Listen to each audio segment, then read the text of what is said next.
Coba angkat tangan, siapa yang di sini sekarang masih kerja, mau nuku, mau apa, dan modalnya masih pinjam di bank? Angkat tangan. 1, 2, 3, 4, 5, 6, 7, 8. Sudah? Oke, cukup pertanyaannya.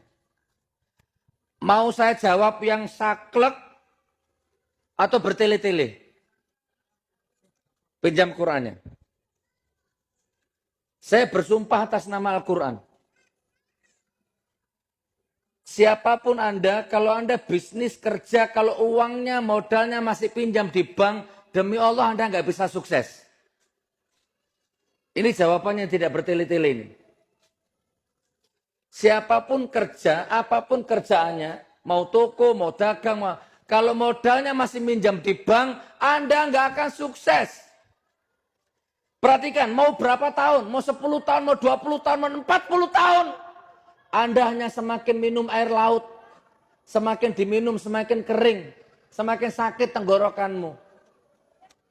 Riba itu bahaya dan modal dari bank itu riba. Bukan riba, mbahnya riba. Nah itu buktinya. Mas pinjam bank berapa tahun? Udah, ayo diskusi sama saya, pakai mic-nya. Pinjam modal di bank berapa tahun? Kalau diruntut kurang lebih sudah 9 tahun lebih. 9 tahun. Ya. Selama 9 tahun apa? Beli mobil, beli rumah, beli villa?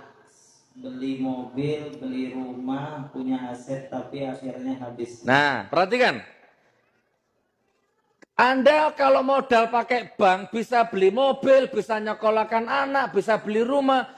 Itu hanya kamuflase, itu tipuan iblis, tipuan setan. Suatu ketika pasti ada saja jalan rumahmu kejual, mobilmu kejual.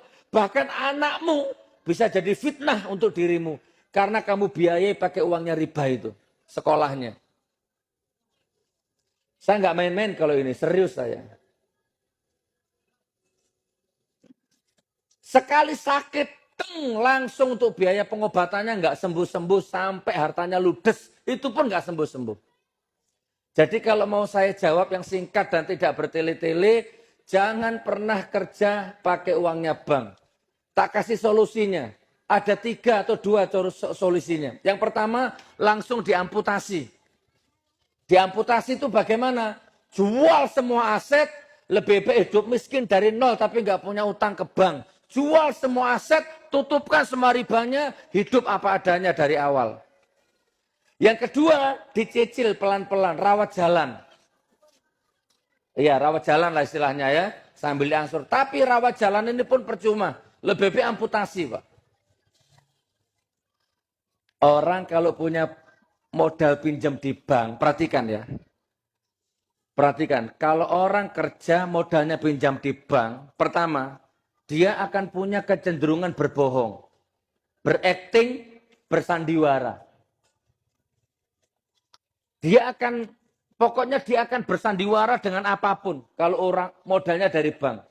Yang kedua, orang ini tidak akan sukses dan orang ini selalu menyalahkan orang lain. Ciri-cirinya itu kalau modal di bank itu. Nanti tokonya sepi, siapa ya nyantet tokoku ya? Nanti kalau sakit, siapa ya nyantet aku ya? Kok bau menyan? Kok bau tikus? Kok bau kembang? Selalu mencari orang lain untuk disalahkan. Padahal sumbernya ada di dia sendiri. Berat loh Pak penyakit riba itu. Dosanya seperti menzinai ibu kandungmu sendiri. Ngeri, tapi sudah lunas. Alhamdulillah. Coba yang kerja, yang masih pinjam uang di bank, mohon maaf ya, nggak usah tersinggung ya. Pak, coba nanti tak kasih nomor handphone saya. Ada jutaan orang yang sudah hijrah dari modal bank. Sekarang semuanya sehat-sehat, sukses-sukses, makmur-makmur. Ini salah satunya. Satu contoh. Saya punya ribuan orang, kenalan. Awalnya modal di bank, sekarang ditinggalkan semua ribanya, hijrah dari riba, sekarang usahanya tambah berkah. Ini bahkan Cak Roto ini mantan riba ini. Sini Cak Roto, sini Cak Roto. Ya gak ngantuk aja sama itu. Iya, sama dulu mantan riba. Ceritakan singkat, jangan lama-lama. Berapa ribanya, dari tahun berapa, hasilnya apa? Ya, dari tahun 2008 sampai 2012, 2,7 miliar. Ya, kaya, pura-pura kaya karena riba. 28 ke 2008 sampai 2012 saja. berapa tahun itu? 4. 4 tahun ya. Punya utang ke bank berapa? 2,7. 2,7 miliar. Dipakai modal apa? Modal usaha. Nah, sekarang ceritakan pengalamannya. Jadi apa, dapat apa? Ya, dari awal utangnya cuma 50 juta. Terus usaha naik-naik terus. 50, 100, 200, usaha makin meroket gitu. Omset saya penghasilan 30 sampai 60 juta bersih per bulan.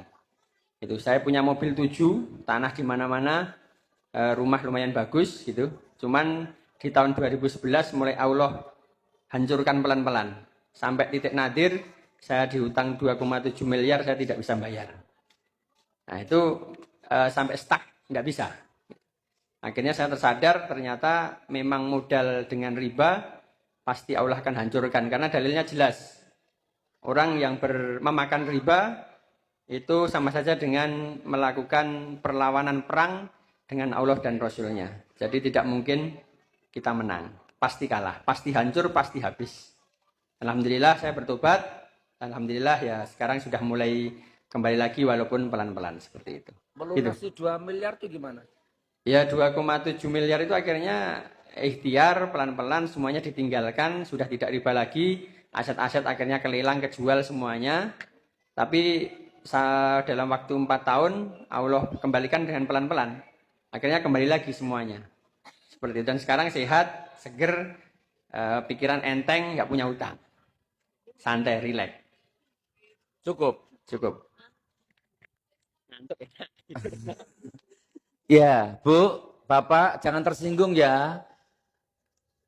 Saya sayang sama Anda, saya sayang sama istri Anda, saya sayang sama anak Anda. Kalau Anda masih bertahan dengan utang di bank untuk modal itu, hanya nunggu waktu daripada hancur besok, mending hancur sekarang.